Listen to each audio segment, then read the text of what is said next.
What does a father actually owe his children? I've thought about that a lot over the years, especially during times where I wasn't operating at my best. And I've come to a conclusion that surprised me a little bit.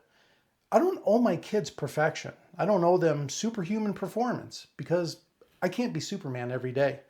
There are days where I'm tired, days where I'm frustrated, days when things don't seem to be going according to plan. And early on, I used to think that if I wasn't at peak performance, I was somehow falling short as a father. But over time, I realized something. My kids don't need to see me at my best every day. They need to see me be consistent. They need to see what happens when things don't work. They need to see what I do after I stumble because that's the real lesson. I've had roadblocks just like everyone else. I've misjudged things. I've failed at projects. I've taken risks that didn't work out the way I expected. And every single one of those moments became an opportunity, not to look impressive, but to demonstrate recovery. Because if my kids see me shut down when something goes wrong, they learn avoidance. And if they see me get frustrated and never try again, they learn fear. But if they see me dust myself off and adjust the plan and move forward anyway, they learn resilience. And that's what I actually owe them, not success, just momentum. There's something I've always believed. What doesn't move you forward will eventually move you sideways or backwards.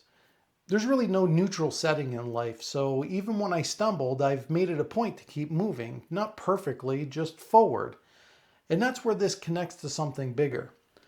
When you look at people who reach the highest levels in anything, what separates them isn't magic, it isn't some hidden advantage, it's depth, it's repetition, it's obsession. Take somebody like Mr. Beast for an example. He didn't go on to become as successful as he had because he had some secret that nobody else had access to.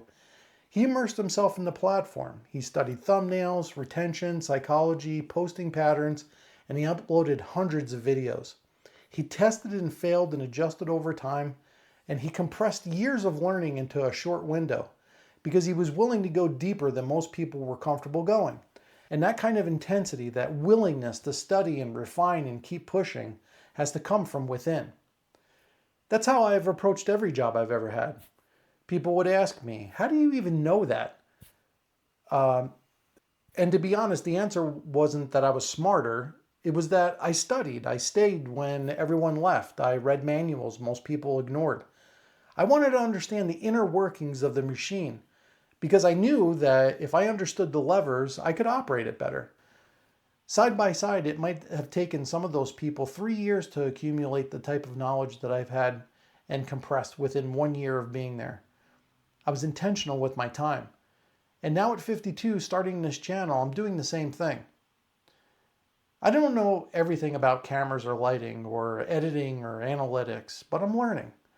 And when I'm not filming, I'm researching. When I'm not editing, I'm watching breakdowns. When I'm not scripting, I'm studying structure. It's not random, it's deliberate. And my sons see that. They see me starting something at an age where most people would say, why bother? They see me not being great all the time. And they see me keep going anyway. That's what a father owes his children. Not invincibility, but demonstrated standard. Because if they internalize that failure is acceptable, but quitting permanently isn't, if they understand that early effort feels heavy but compounds over time, if they see that learning never actually stops, then they'll approach their own lives differently. In the beginning, building anything feels like pushing a massive ball uphill. It takes enormous effort just to get it moving. But once it starts rolling, the energy required to keep it moving decreases. Most people never reach that stage because they stop pushing too soon. I want my kids to see me push. Not perfectly, but consistently. I can't be Superman every day. I have to remember to keep on telling myself that. But I can be steady.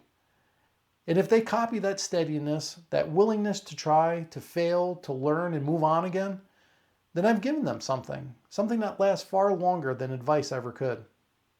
If you're trying to build that kind of standard in your own life, whether it's as a father or a leader or someone who refuses to stop and stand still, that's what we're doing here. So if this has helped you to see what you owe your children as a person to be emulated and mirrored, consider hitting the like and subscribe button because here on Built Not Hacked, we're here for each other.